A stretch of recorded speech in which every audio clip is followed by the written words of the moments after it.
मैं समीर से प्यार करती थी, लेकिन दादी ने ज़बरदस्ती मेरी शादी आशीष से करवा दी। शादी के बाद समीर के साथ मिलकर मैंने एक प्लान बनाया। हर रोज़ मैं थोड़ा थोड़ा जहर अपने पति के खाने में मिलाकर उसे दे रही थी। एक दिन उसने मुझसे कहा कि वो इस बारे में सब जानता है। उसके बाद जो उसने मुझे बताया वो सब सुनकर मेरे होश उड़ गए। मेरी शादी 2 महीने पहले ही आशीष से हुई थी, लेकिन मैं बचपन से ही समीर से प्यार करती थी। हम दोनों साथ में ही बड़े हुए और अब हम दोनों कॉलेज में पढ़ रहे थे। कॉलेज का ये आखिरी साल था, लेकिन मुझे अपनी पढ़ाई बीच में ही छोड़नी पड़ी। शुरू से ही पिताजी को शराब और जुए की बहुत बुरी आदत थी। पूरा पूरा दिन वो घर पर पीकर पड़े रहते या अपने दोस्तों को बुलाकर जुआ खेलते। उनकी इस आदत के चलते उन्हें अपनी नौकरी से भी हाथ धोना पड़ा। मेरे अलावा मेरे 2 भाई बहन और थे। हम सबको मिलाकर घर में 5 लोग खाने वाले थे। लेकिन अब पिता की भी नौकरी जा चुकी थी। घर में भूखों मरने की नौबत आ गई थी। मजबूरी में माँ ने कुछ घरों में खाना बनाने का काम पकड़ लिया। मैं भी पास ही के स्कूल में पढ़ाने के लिए जाने लगी। स्कूल से घर जाते वक्त हर रोज मैं समीर से मिला करती। एक दिन हम दोनों को मेरे पिता के एक दोस्त ने मिलते हुए देख लिया और शाम को घर आकर मेरे पिता को चुगली कर दी। उस दिन घर पर खूब हंगामा हुआ।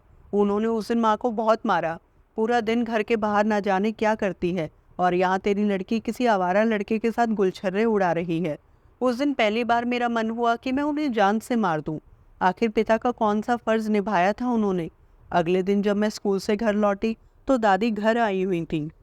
मुझे अपनी दादी से बहुत प्यार था। मैं कई बार उनसे कहती कि आप हमारे साथ क्यों नहीं रहती, लेकिन वो भी पिताजी की आदतों से परेशान थी और मेरे चाचा के साथ रहती थी। आज वो अपनी बचपन की सहेली के साथ हमारे यहाँ आई हुई थी। मुझे देखते ही दादी ने कहा, ये है हमारी बेटी साधना। मैं जाकर दादी के बगल में बैठ गई। काफ़ी देर तक दादी की वो सहेली मुझसे बातें करती रही। मुझे समझते हुए देर ना लगी कि यहाँ कुछ तो गड़बड़ है। कुछ देर बाद उन्होंने दादी से कहा कि मुझे आपकी लड़की अपने पोते के लिए पसंद है। हमारी तरफ से ये रिश्ता पक्का समझो।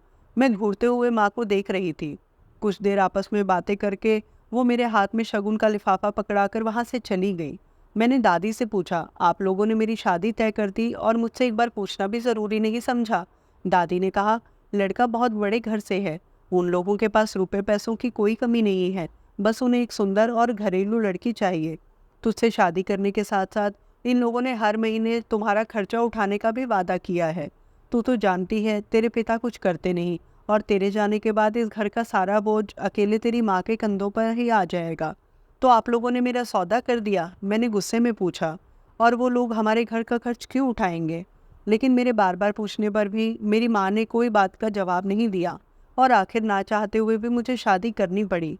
शादी की पहली रात आशीष कमरे में आया और मेरे पास बैठ गया। जैसे ही उसने मेरा घूंघट उठाया, मैंने देखा कि एक सांवले से रंग का लड़का जिसकी आंखों पर चश्मा था, नैन नक्श भी बस ठीक ठाक ही थे, मेरे सामने बैठा हुआ था। तो ये है जिससे मेरी शादी हुई है, कहा मेरा दूध सा उजला रंग और तीखे नैन नक्श। एक बार जो मुझे देख ले वो दोबारा देखे बिना रह ना पाए। उसने मेरा हाथ अपने हाथों में लिया। मैंने उसका हाथ झटकते हुए कहा, मैं अभी इन सब के लिए तैयार नहीं हूँ, मुझे कुछ वक्त चाहिए। मेरी आंखों में देखते हुए वो बोला, मैं भी तुम्हें यही कहना चाहता था कि तुम थक गई होगी, अभी कपड़े बदल कर सो जाओ। ये बोलकर वो तकिया लेकर सोफे पर चला गया। मैं हैरानी से उसकी तरफ देख रही थी। कैसा आदमी है ये? इतनी खूबसूरत पत्नी सामने खड़ी है और इसे सोने की पड़ी है। खैर, मैं भी बहुत थक गई थी और लेटते ही मेरी आंख लग गई। अगले दिन सुबह उठी तो वो तैयार होकर बाहर नाश्ता कर रहा था। उन लोगों का बहुत बड़ा कारोबार था, और घर देखकर ये तो मैं समझ ही गई थी कि इन लोगों के पास ऐशो आराम की किसी भी चीज़ की कोई कमी नहीं है। मेरे सास ससुर भी बहुत अच्छे थे, लेकिन समीर मेरे बचपन का प्यार था। पूरी जिंदगी मैंने सिर्फ उसी के साथ रहने के सपने देखे थे।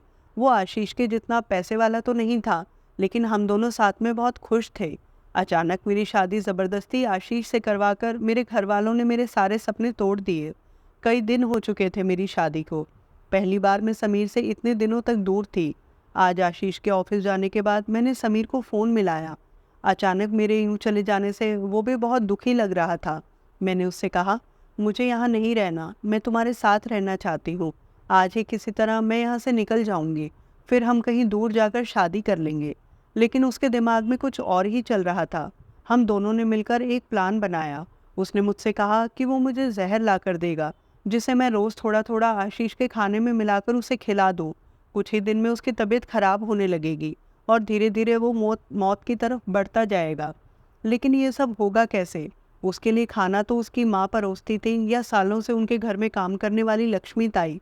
आशीष ने कहा, वो सब तुम्हें सोचना है कि तुम कैसे करोगी। एक यही रास्ता है जिससे तुम्हें उसकी कैद से छुटकारा मिल सकता है। मैं समीर से बहुत प्यार करती थी। वो देखने में भी किसी हीरो से कम नहीं था और अच्छे घर का पढ़ा लिखा लड़का था। अब किसी भी कीमत पर मैं समीर की होना चाहती थी। इसके लिए मैं कुछ भी करने को तैयार थी। अब हर रोज़ मैं मौका पाकर आशीष के खाने में जहर मिला देती। कुछ दिनों बाद जहर अपना असर दिखाने लगा और आशीष की तबीयत खराब होने लगी। उसकी ये हालत देखकर मुझे अच्छा तो नहीं लग रहा था, लेकिन अब मैं पूरी तरह समीर की बातों में आ चुकी थी। या ये कहना भी गलत नहीं होगा कि मैं उसे पागलों की तरह प्यार करने लगी थी। मेरा मायका मेरे ससुराल से ज़्यादा दूर नहीं था। इस बात का फ़ायदा उठाकर मैं अक्सर घर से ये बोलकर निकल जाती कि अपने मायके जा रही हूँ, और मैं और समीर एक दूसरे के साथ वक्त बिताते। घर लौटती तो आशीष अक्सर बिस्तर पर ही लेटा मिलता। किसी को शक ना हो इसके लिए मैं उसके खाने पीने और दवाइयों का पूरा ध्यान रखती। एक दिन अचानक आशीष ने मुझसे कहा कि घर में पड़े पड़े उसका मन नहीं लग रहा, कुछ दिन के लिए नैनीताल चलते हैं, बहुत अच्छी जगह है। मैं समीर को छोड़कर जाना तो नहीं चाहती थी, पर मना भी कैसे करती। समीर को बताया तो वो भी बोला, उसका विश्वास जीतना है तो ये सब तो करना ही पड़ेगा, और वैसे भी मरने वाले की आखिरी इच्छा तो पूरी करनी ही चाहिए। ये बोलकर वो हंसने लगा। अगले ही दिन हम नैनीताल के लिए रवाना हो गए। मैं पहली बार नैनीताल आई थी। कितनी खूबसूरत जगह है। काश समीर मेरे साथ होता, और कहाँ मुझे इसके साथ आना पड़ रहा है। वहाँ जाकर भी आशीष ज़्यादातर वक्त अपने कमरे में ही लेटा रहता। मैं जानती थी कि वो धीरे धीरे मौत की तरफ बढ़ रहा है। एक दिन अचानक उसे खून की उल्टी हुई। लक्ष्मी ताई जो हमारे साथ ही आई हुई थी, उन्होंने डॉक्टर को फ़ोन करके बुला लिया।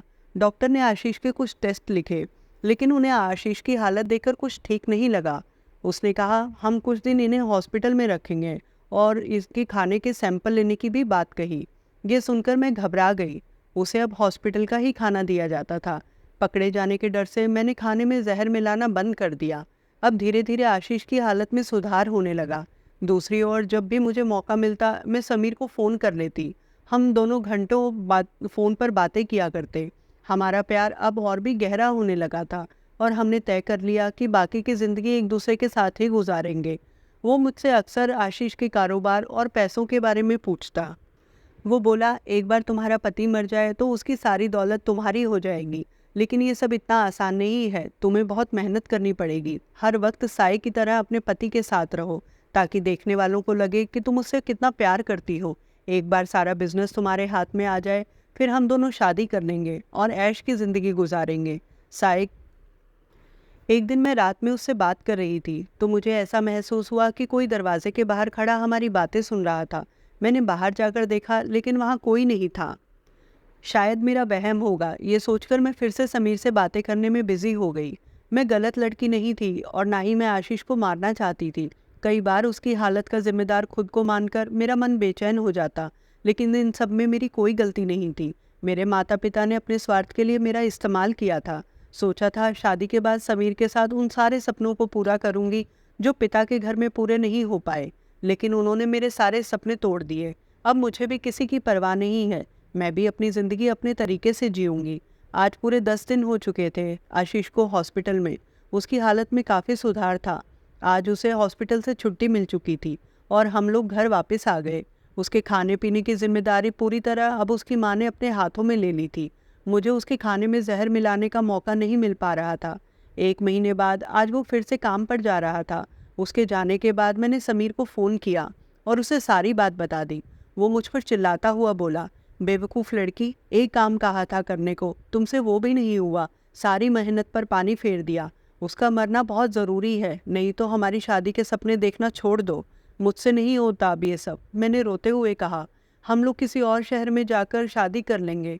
तुम्हारा दिमाग खराब हो गया है क्या? बिना पैसे के प्यार व्यार जैसी चीज़ों का कोई मतलब नहीं होता। अगर तुमने अपने पति को नहीं मारा तो मुझे हमेशा के लिए भूल जाना। ये बोलकर उसने फ़ोन काट दिया। उसकी बात सुनकर मुझे धक्का सा लगा। क्या मतलब था उसकी बातों का? क्या वो सिर्फ मेरे ज़रिए आशीष की दौलत हासिल करना चाहता था? कई दिन बीत चुके थे, लेकिन समीर का कोई फ़ोन नहीं आया। मैंने भी कितनी बार बात करने की कोशिश की, लेकिन हर बार वो मेरा फ़ोन काट देता। आज मेरा जन्मदिन था। सुबह से मैं समीर के फ़ोन का इंतज़ार कर रही थी। आशीष हर रोज़ की तरह काम पर जा चुका था। किसी को परवाह नहीं मेरी। समीर जिसे मैंने इतना प्यार किया वो भी आज मेरे साथ नहीं है। मैं अकेली अपने कमरे में बैठी रो रही थी। सुबह से शाम हो चुकी थी, लेकिन समीर का कोई फ़ोन नहीं आया। अब मुझसे रहा नहीं गया और मैंने उसे फ़ोन मिला दिया, लेकिन उसका फ़ोन बंद आ रहा था। अचानक एक हाथ पीछे से मेरे कंधे पर आया। मैंने मुड़कर देखा तो आशीष खड़ा था। उसने मेरे हाथ से फ़ोन ले लिया। ये देखकर मैं बुरी तरह घबरा गई। क्या हुआ? समीर के फ़ोन का इंतज़ार कर रही हो? उसकी ये बात सुनकर मेरी हवाइयाँ उड़ गईं। अब उसका फ़ोन कभी नहीं आएगा। तुम समीर को कैसे जानते हो? मैं तो ये भी जानता हूँ कि तुम ही हर रोज़ मेरे खाने में जहर मिला रही थी।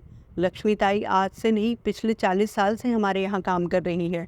उन्होंने तुम्हें मेरे खाने में जहर मिलाते हुए देख लिया था और मुझे आकर सब कुछ बता दिया, लेकिन मैंने उन्हें कुछ भी बोलने से मना कर दिया था।